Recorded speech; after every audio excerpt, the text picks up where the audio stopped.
बुद्ध के पास एक व्यक्ति आया और बोला, हे बुद्ध, मैं एक व्यापारी हूँ। मुझे मेरे मित्र ने ही बर्बाद कर दिया है। मेरा सारा व्यापार चौपट हो गया है। मैं कर्जदार हो गया हूँ। मैं आज उसी मित्र की हत्या करने जा रहा था। रास्ते में आपका आश्रम दिखाई दिया। लोग कहते हैं कि आप सभी की समस्या का समाधान कर देते हैं।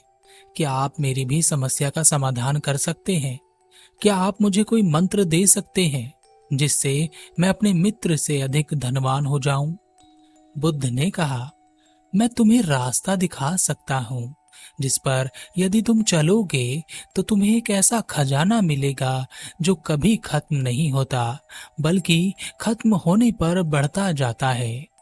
व्यापारी बोला, हे बुद्ध, जल्दी से मुझे वह मार्ग बता दीजिए। बुद्ध ने कहा, मार्ग बताने से पहले तुम मुझे यह बताओ कि तुम्हारे मित्र ने तुम्हारे साथ क्या किया।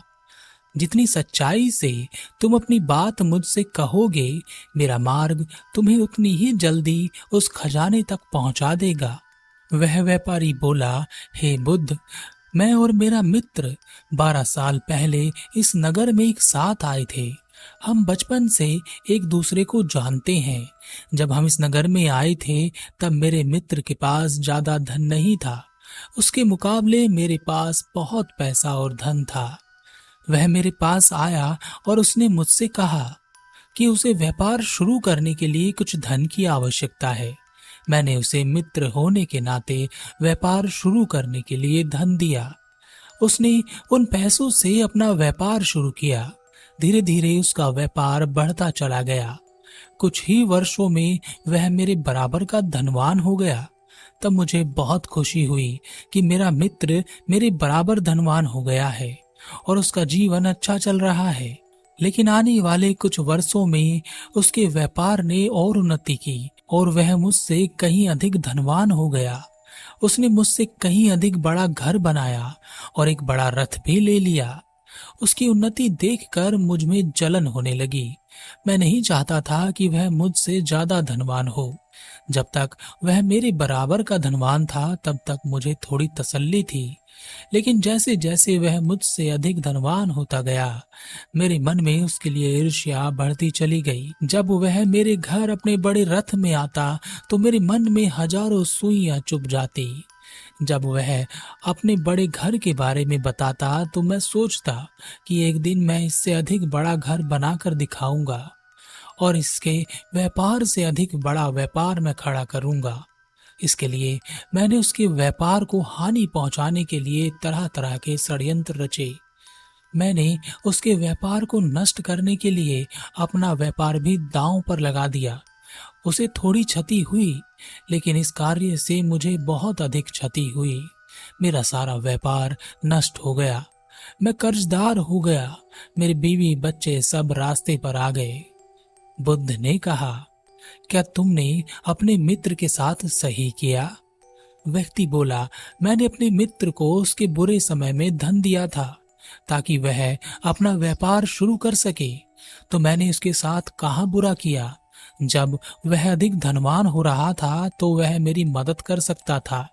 हम दोनों एक साथ उन्नति कर सकते थे। लेकिन उसने सिर्फ अपने आप पर ध्यान दिया। उसने मेरी तरफ ध्यान दिया ही नहीं। वह भूल गया कि वह मेरे धन से ही धनवान हुआ है। बुद्ध ने कहा, जब तुम्हारा मित्र तुमसे अधिक उन्नति कर रहा था तब क्या तुमने कोई उन्नति नहीं की? व्यापारी बोला, बुद्ध, ऐसा नहीं है। मेरे व्यापार में भी उन्नति हुई, लेकिन मेरे मित्र के बराबर नहीं। बुद्ध ने कहा, तुम्हें किस चीज की कमी थी? वह व्यक्ति बोला, बुद्ध, मुझे किसी भी चीज की कमी नहीं थी, लेकिन मैं अपने मित्र से आगे रहना चाहता था। बुद्ध ने कहा, तुम अपने मित्र से ही आगे क्यों रहना चाहते थे? क्या इस नगर में तुम्हारे मित्र से भी अधिक धनवान व्यापारी नहीं है? व्यक्ति बोला, हाँ, मेरे मित्र से भी अधिक धनवान व्यापारी यहाँ पर हैं। बुद्ध ने कहा, तो फिर तुम अपने मित्र से ही अधिक धनवान क्यों बनना चाहते थे? तुम उन सभी व्यापारियों से अधिक धनवान क्यों नहीं बनना चाहते थे? वास्तव में इस दुनिया में हम अपने से नीचे के किसी भी व्यक्ति को अपने से ऊपर नहीं निकलने देना चाहते। जो हमारी दया का पात्र है, हम चाहते हैं कि वह हमेशा हमारी दया का पात्र ही बना रहे।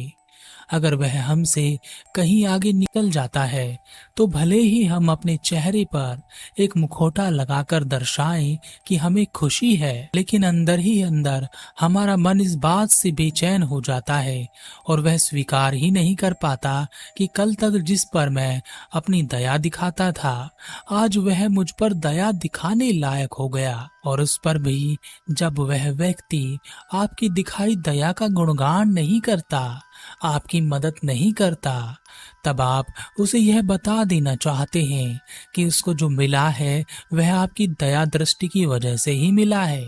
तब आप तरह तरह के षड्यंत्र रचते हैं और चाहते हैं कि वह व्यक्ति वहीं उस स्थिति में पहुंच जाए जहां आप उस पर फिर से दया कर सकें। इसके लिए आप अपना सभी सुख चैन भी छोड़ देते हैं, जैसा कि तुमने किया। तुम चाहते तो अपने मित्र की उन्नति को सहज स्वीकार कर सकते थे और अपने व्यापार की भी उन्नति कर सकते थे।